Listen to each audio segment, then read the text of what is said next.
sensiz, olamaz başka bir, ya seninle ya sensiz. Ya hep ya hiç sevgilim, ya seninle ya sensiz, olamaz başka bir, ya seninle ya sensiz.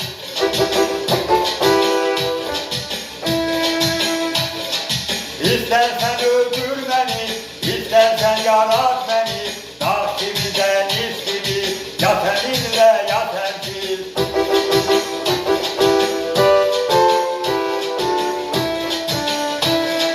İstersen öldür beni, istersen yarat beni, dağ gibi deniz gibi, ya seninle ya sensiz.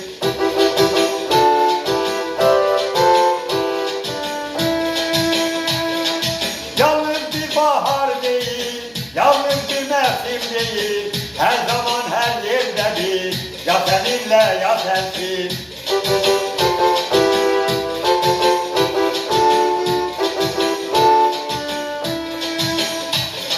Yalnız bir bahar değil, yalnız bir mevsim değil, her zaman her yerde bir, ya seninle ya sensiz.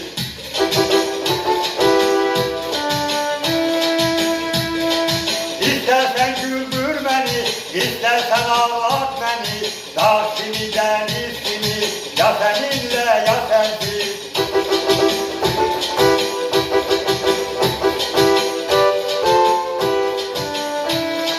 İstersen güldür beni, istersen öldür beni, gül gibi güneş gibi, ya seninle ya sensiz.